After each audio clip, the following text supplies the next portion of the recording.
studying music education, but I'm also a jazz bassist. I have my undergraduate degrees from IU in jazz bass and my master's degree from the University of Louisville. The topic I'm presenting today comes out of my dissertation research. My dissertation is about women in instrumental jazz programs. And my study for my dissertation was in fact in two parts. The first part, which I'm presenting today, was the quantitative portion, so that's the numerical statistical stuff. And then there was also a qualitative part to my study, which if you want to know more about my interviews and observations that I did last year, I'm happy to talk about with you at a later time. The purpose of this study was to investigate women who have pursued, or who are currently pursuing, instrumental jazz degrees as a performance major, as a college major. And I'm not going to spend a whole lot of time on my literature review, but I wanted to just touch on a few areas. I looked at a lot of research about gender and participation in jazz, self-efficacy, motivation, performance anxiety, improvisation anxiety, and out of these literature samples that I read, which by the way, you have a brief listing in the handout of some of the most important resources that I went through. Out of these, I devised some research questions. And the research questions were really drawn from gaps in the existing literature, but also I wanted to create some extensions on what was already out there. So my four primary questions were, what is the nature of the female jazz instrumentalist experience? To what extent do women express self-efficacy in jazz performance? What are women's attitudes towards jazz improvisation and being in the jazz field? And what are some of the common personality traits of collegiate female jazz instrumentalists? Just a quick rundown of what I did so you get an idea of what the study looked like. I sent invitations to universities across the country asking the directors of those jazz programs to send my survey to their female jazz majors. I drew the list of names from the 2011 Downbeat Jazz Education Guide, as well as personal contacts. I created a survey which was predominantly Likert-type questions, or statements rather, where I asked participants to rate their agreement or disagreement from 1 through 6, from strongly disagree, 1, to moderately disagree, slightly disagree, which is 3, slightly agree at 4, all the way on up to strongly agree with those statements. So I want you to keep in mind that scale. 1 through 6, 1 is really strongly disagree, 6 is strongly agree. I ran descriptive statistics and SPSS to get an idea of central tendencies, and some of those mean scores I will be sharing with you today. I also ran Spearman's row on all the data looking for correlations. In addition to the Likert-type survey items, there was one item asking participants to rank their personality traits. I had 14 different personality traits drawn from existing literature that I asked them to line up from strongest to weakest as what they thought, matched up with them. I gathered data on 8 paradigms, biographical data, so I wanted to know location, age, instrument type, attitudes towards being in the jazz field, attitudes towards jazz improvisation and improvisation anxiety, self-efficacy, personality, their experiences in jazz, access to male and female mentors in jazz. So essentially I had statements addressing when they started to play jazz, whether or not they had family support, issues related to sexual harassment, discrimination, competition in the jazz field, their minority status in the jazz field, and by minority I mean a sex minority, not ethnic or racial minority. I also wanted to know about their knowledge of other women in jazz history. I didn't really know what I was going to get when I sent the survey out. I was praying for 25 usable surveys so that I could actually do the statistics. I wound up with 40 usable surveys after I got all my responses. And finally was able to get a picture of who these women are once I started looking at the descriptives. I wound up with 40 women currently enrolled or recently graduated from jazz programs. Responses came from schools in 16 different states, and you can see them on the map. They ranged in age from 18 to 57 years old. The majority of participants were aged 22 years or younger. They range from currently enrolled freshmen all the way through second-year master's students, as well as graduates of all of those programs. Their primary instruments ran the gamut of your standard big band instrumentation, but I also had two others. One was a full-time jazz clarinetist, and one was a full-time jazz flautist. So by full-time, I mean they're not in the saxophone section doubling. They are jazz flute and jazz clarinet. When I asked them about when they began playing jazz, one participant started playing jazz as early as 4th grade, all the way through some not even beginning jazz until they were in college. But as you can imagine, the bulk of participants began playing jazz between their middle school years and their sophomore year of high school. It's kind of a critical 4-year period. So I wanted to just highlight some of the means. Remember, this is a scale of 1 through 6, strongly disagree to a statement, 6, strongly agreeing to a statement. And when I was looking at some of the attitudes towards being in the jazz field, one thing that caught my attention was, oops, wrong slide. This excluded from playing opportunities because of their sex. They felt they've been excluded from playing opportunities. Whether that means being called for gigs, hanging out with their peers in their jazz program.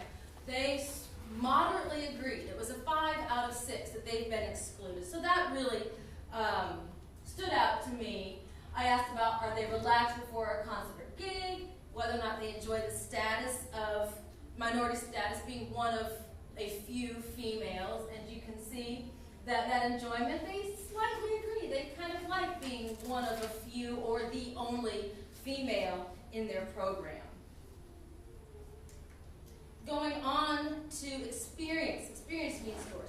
I think the most important thing was this in the dark blue, where peers don't underestimate my abilities.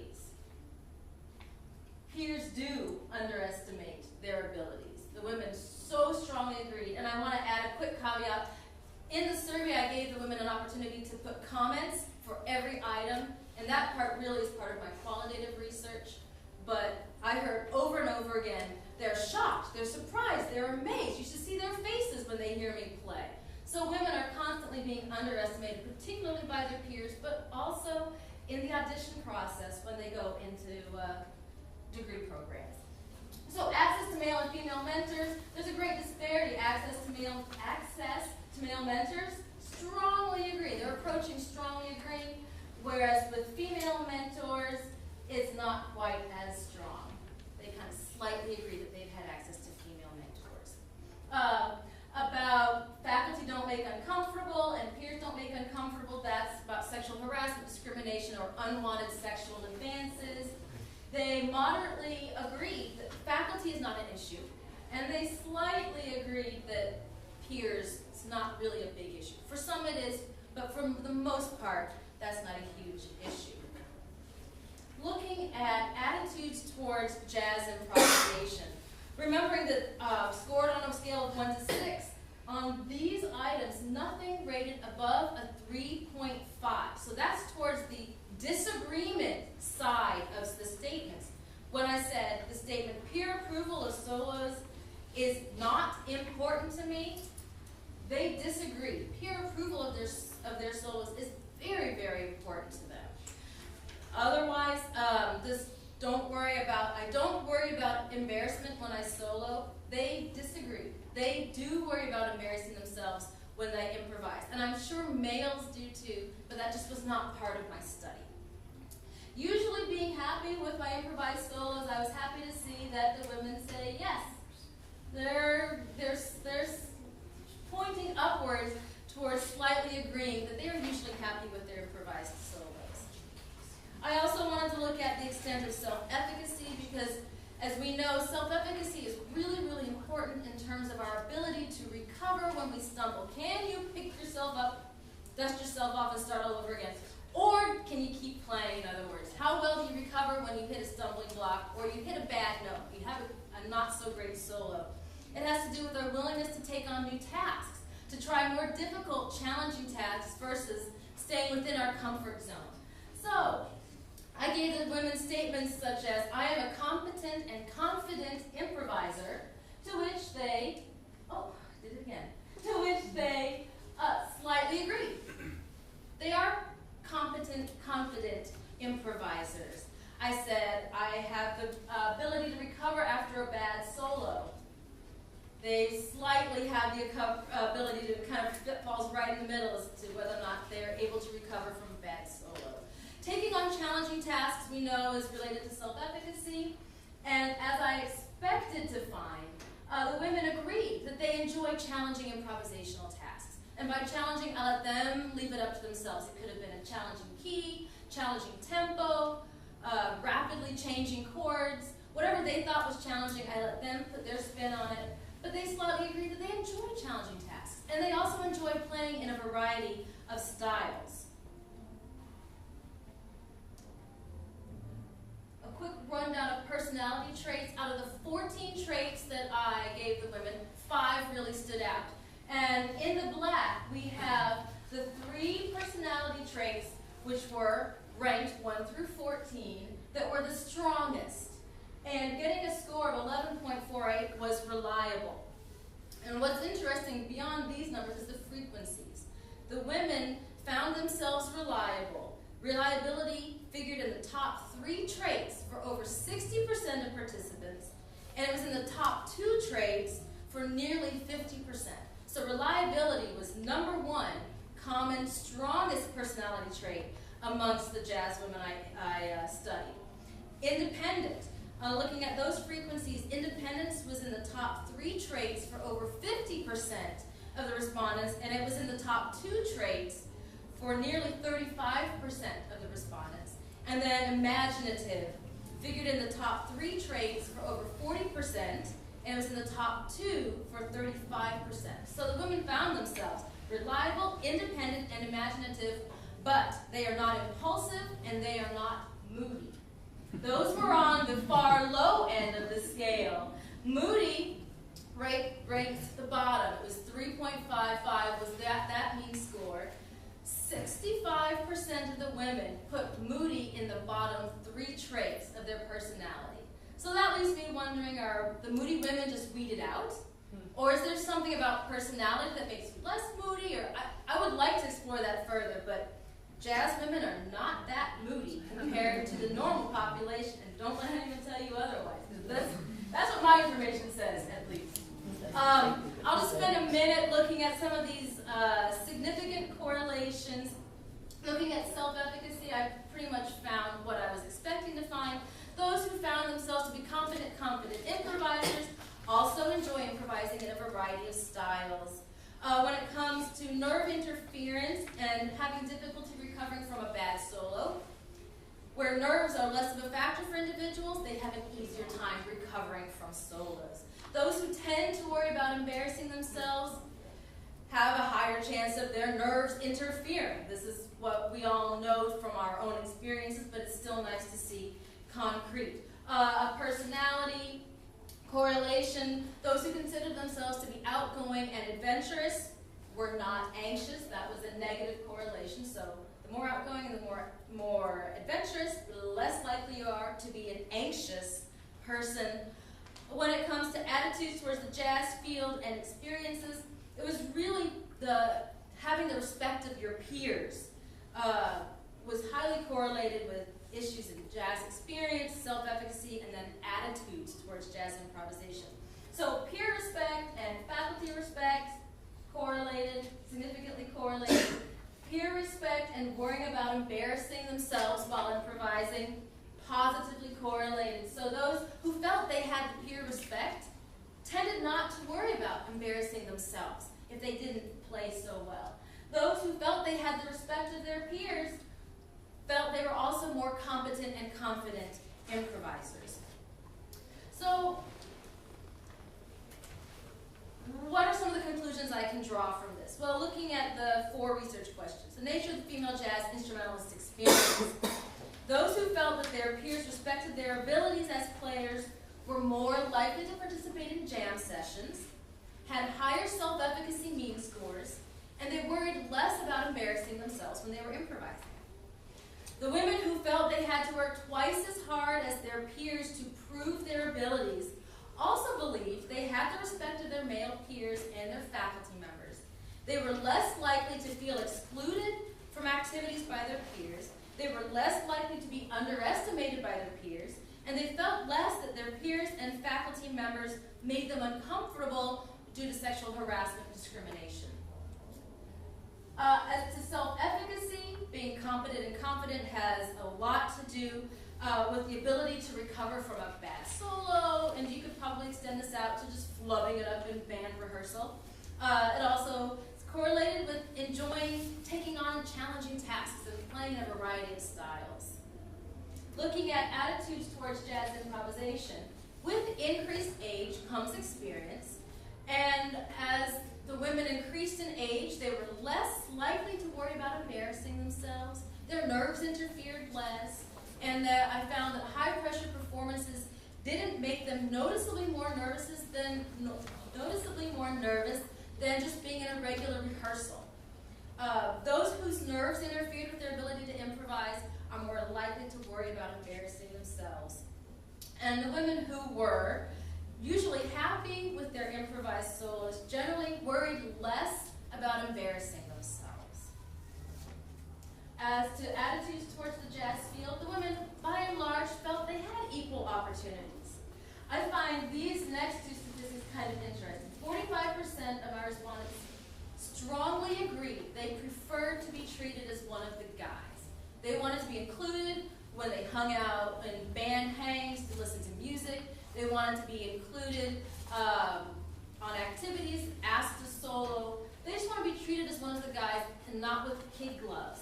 However, 37.5% do enjoy being one of a few or the only woman in their jazz band or their jazz program. I also found that overwhelmingly, when I left room for comments on this last item about having more male friends than female, the women said, yes, it's so weird. I have way more guy friends than I have female friends.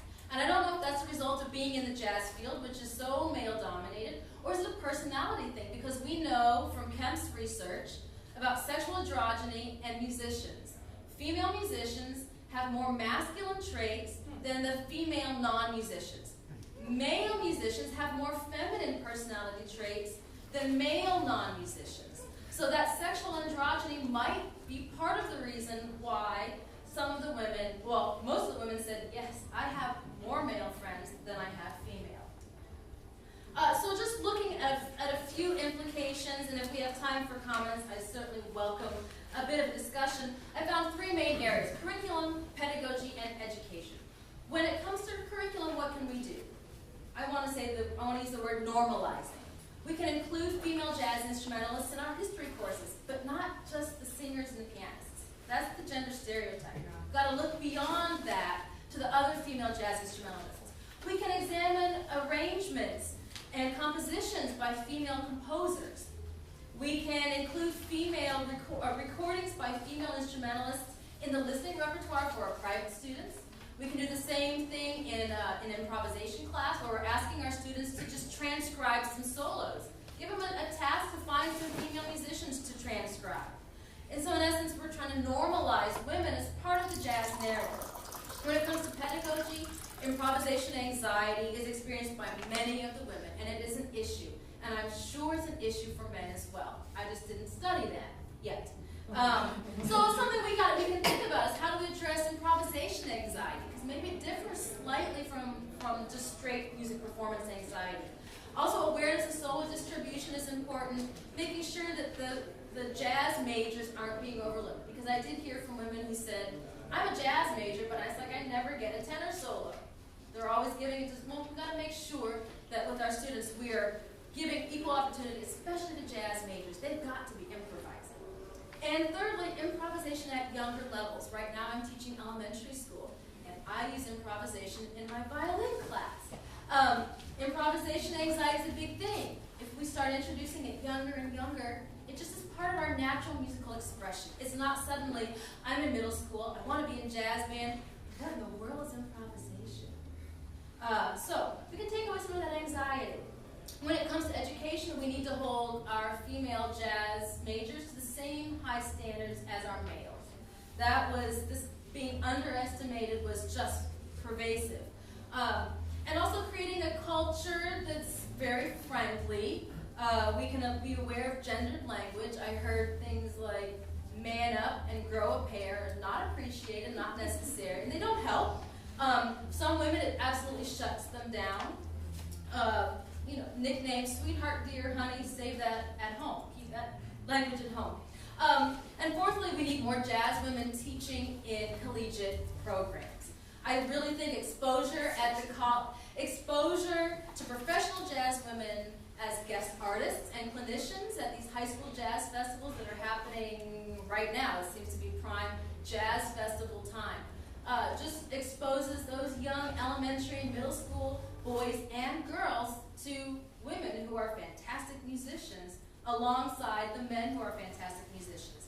Because I think one of the main ways of shifting attitudes, the attitudes of the female jazz majors, as well as attitudes towards them, is by exposure to professional, fantastic women musicians. So before I close, I just want to say there was a qualitative component, as I mentioned at the beginning, but you'll have to wait till my dissertation is done in May.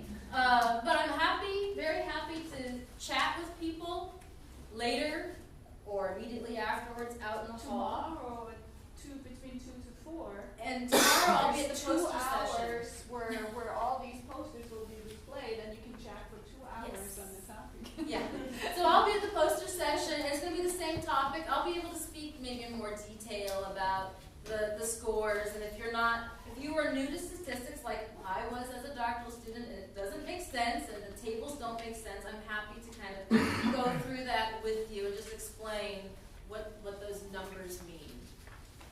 So, do we have time for questions? Maybe 1 or 2. 1 or 2? Test me, I got my defense in a couple minutes. Yes, sir. Natalie, very interesting. Thank you. The themes about issues with women in jazz, whether it be the students or the faculty, it's interesting to see it coming out in your research as it did in mine as well. Yes. Especially the theme, one of the guys was exactly a theme in my dissertation as well. And so it's good to see what's coming out elsewhere. Thank you. Yes. One question I want to ask. You said you want to be tested. Yes, sure. This one. You had 40 returned. How many of the surveys did you send out initially? Oh, I don't know how many surveys actually got distributed, because what I did was I sent an email blast. And I attached the survey and an invitation to all these, I think I contacted 68 schools, universities across the country.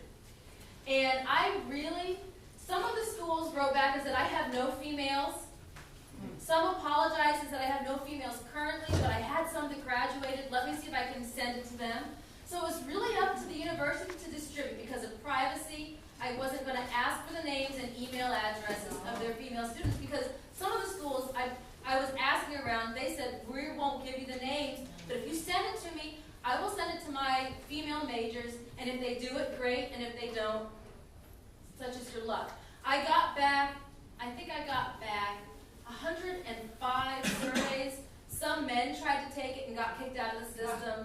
And then there were some incomplete. I had a bunch that were just incomplete. So so all of those had to be trashed, and I wound up with 40 complete where they met the jazz degree criteria, they were the right sex, and they had graduated within the last 5 years or were currently enrolled. So it's really hard for me to get a concrete number, which is unfortunate, but I have no idea how many people got it but just never even opened up the SurveyMonkey leak. Luke? Yeah, sorry I came in late, but I really appreciated what I heard. And of course I appreciate all of your research you've done in the past that I've heard you talk about. I'm just curious, that feminine and masculine traits that you talked about, Yeah. the moody thing, I find somehow, and it's unfortunate, but it just seems like when males perform passionately, people think, oh, they're so expressive.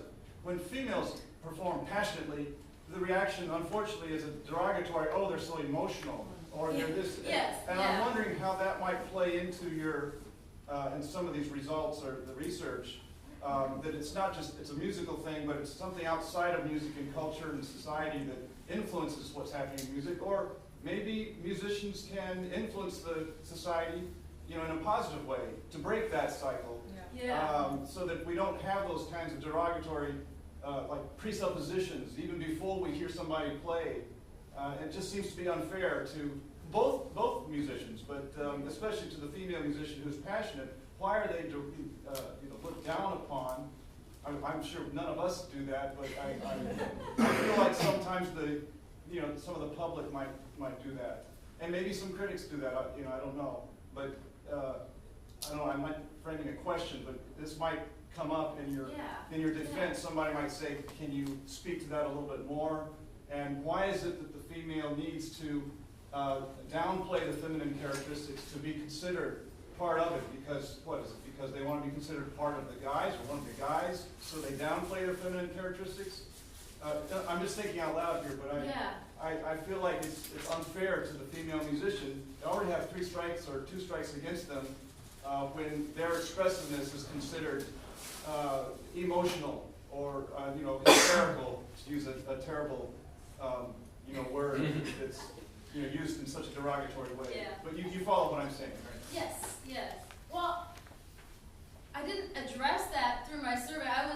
With the personality traits, I was just listing what I wanted them to look, not as a musician, as a player, just who they were, yes, who they considered themselves to be, and they considered themselves not to be moody. Now, about the passion and the feeling, it's not part of the quantitative data, but I did have a tenor saxophonist tell me that somebody said to her she sounded like Ben Webster, but they said it to her like it was a bad thing. They looked at her and just was like, "You sound like Ben Webster."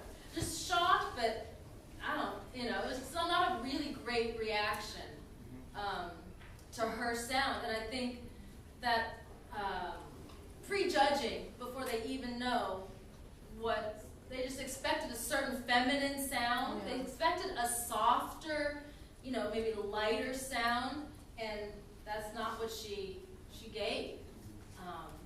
But I don't know if that has a lot to do with personality. Yes? Do you know approximately what percentage of jazz majors currently in the United States are female? And also jazz faculty, and I'm not including pianists and vocalists, but instrumentalists specifically. I would be happy, I would feel fairly comfortable saying about 30%. I did a pilot study a couple years ago where I observed middle school, high school, and collegiate bands at jazz festivals.